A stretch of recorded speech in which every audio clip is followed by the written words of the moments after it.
So I'm actually debating not doing TBRs and wrap-ups anymore. I know some channels are heavily reliant on them and then some don't do them at all. Don't get me wrong, I enjoy them. It's actually good for me to have to plan out what books I'm reading, and then it also helps with me not having lag time between finishing one book and picking up another because I've already planned it out. And then a wrap up is a good way for me to look back on books that I have read in a year. However, I feel like more people enjoy videos that are more specifically focused on certain books or certain themes rather than kind of generally focused on a few disconnected books. I don't know. I haven't come to any kind of conclusion. Anyway, here's my TBR for the month of October.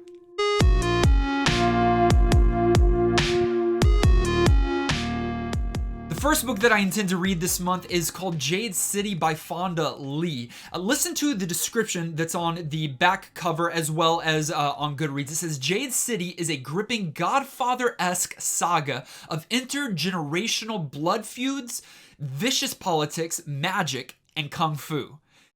And I can tell you that's exactly what it is. It's really, it's fantasy, but fantasy light, and it's two different warring clans in this created reality, in this created world. And I think they're on an island, and they've been in a peacetime, and now they're moving into a wartime. And so we're following one of those families.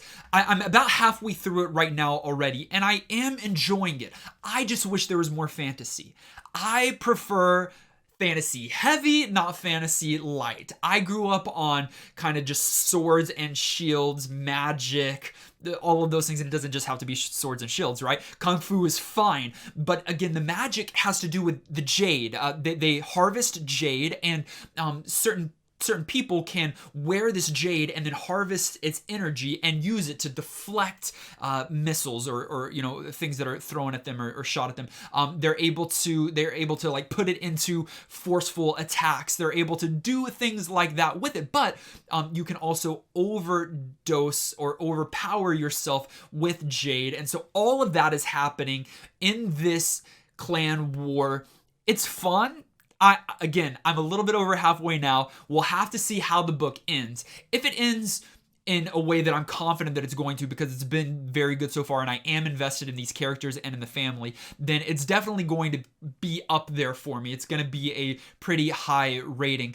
I'll probably continue with the series, but again, I wanted to go deeper into fantasy, and right now we're a lot more into the political intrigue that's going on, which I can do as long as we have some cool action scenes along the way. Okay, so these next two books I've already talked about. I believe they were both on last month's TBR. I didn't get to them, but I've got to get to them this month, and I'll tell you why, specifically with A Torch Against the Night by my favorite, Saba Tahir.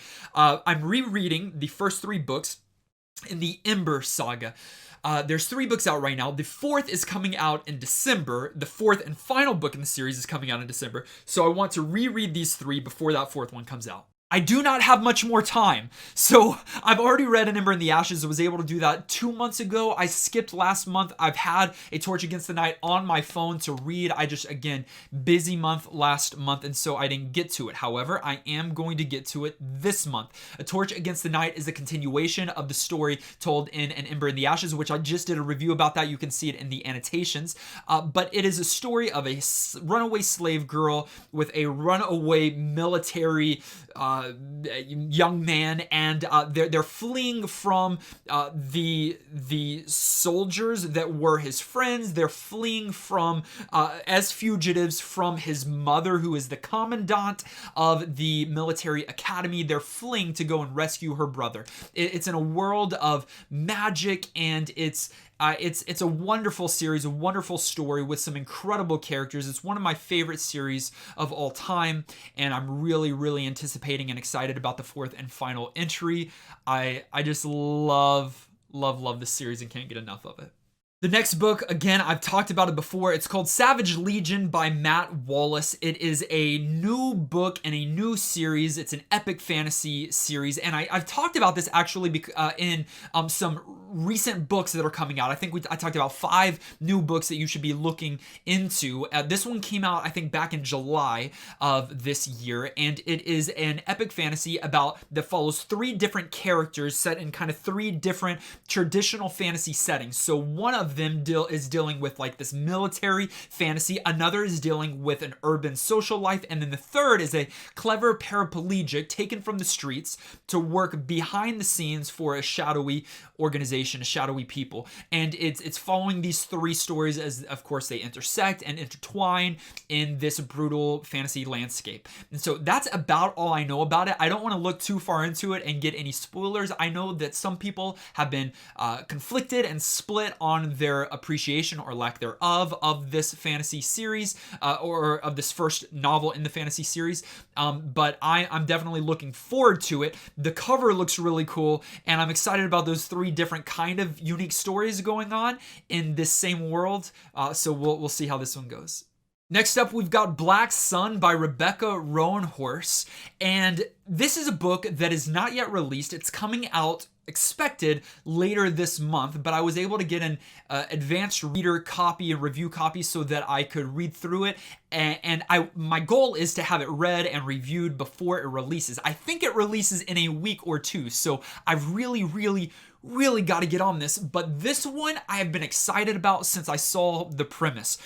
If you've been watching any of this channel, you know that I am a sucker for anything that mixes fantasy with history, and that's kind of what happens here. It's the first book in the Between Earth and Sky trilogy, and it's inspired by pre-Columbian Americas, all wrapped in celestial prophecies and forbidden magic. Yes, that's going to be a strong yes from me, dog. First of all, no one ever touches on pre-Columbian America. Sorry, I'm sure it's been done. People in the comments are going to be like, yes, it's done in this book, in this book, in this book, in this movie, in this whatever. I'm sure it's been done before. It's not done much. It's definitely not the go-to. And so I'm super excited about that because I know there's a robust history before Columbus showed up and screwed everything up, but also brought us here. So I'm excited about that. And then I'm excited about kind of the magic that it's talking about. It sounds really fantasy heavy, which I'm fantasy heavy. That's what I like to do. I am probably most excited for this one in this month's TBR. So I really hope that it lives up to my expectations. And then the final 2 books that I'm reading are graphic novels. This one is called The Mystery Knight. It is the 3rd and final prequel graphic novel to A Song of Ice and Fire. I've talked about the first 2 graphic novels in earlier TBRs and wrap-ups. I have loved this graphic novel adaptation from the short stories, I believe, by George R.R. Martin. They were adapted by Ben Avery and illustrated by Mike Miller, and they are wonderful. It's a story of Dunk and Egg, and again, I don't know anything about the world of A Song of Ice and Fire. I don't know anything about A Game of Thrones because I haven't watched it and I haven't read any of the books. So I'm somewhat distantly familiar with the family names or the locations or some of that, and so it's fun for me. Now, if I was already a Game of Thrones fan, I am confident that I would be all more for this graphic novel series because as I come across characters that are relatives of people that I know from the core series, it would have been a big deal for me, but still, I have thoroughly enjoyed this experience. It's going to be sad to say goodbye to Dunk and Egg at the end of this graphic novel, but hopefully, and I believe that it will, it wraps up in a good way where I can say goodbye to the characters and be happy for them and happy about it. But also I know there's things such as the Red Wedding, so maybe everybody dies.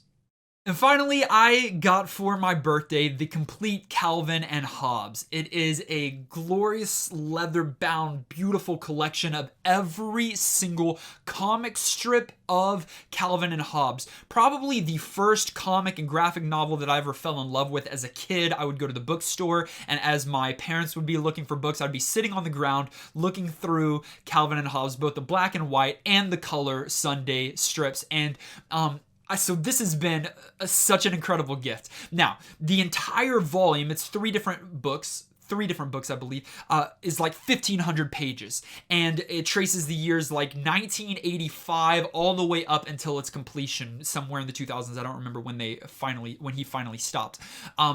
I'm trying to get through book 1 by the end of this month. I'm not rushing. I'm enjoying these. They're very fun, very quick to go through. But even this first book has 1985 to 1988. And I believe he's doing a strip every day and then a full color page on Sunday. Half color, but full color in the book. So Calvin and Hobbes, adorable, absolutely love them. I think that this is a great entry graphic novel if you're trying to get into graphic novels. It's a stretch to say it's a graphic novel, but it's an entry way into your comic graphic novel scene. I absolutely love these, and this is another one that I'm going to have read this month. Those are the books that I'm reading for the month of October. I would love to know what books you're planning on reading this month. Let me know in the comments down below, and we can dialogue a little bit, see if it's something that I should add to my future TBR. Thank you as always for watching and liking this video. If you haven't yet, click subscribe and join the Dragon Army, and we'll see you in the next video.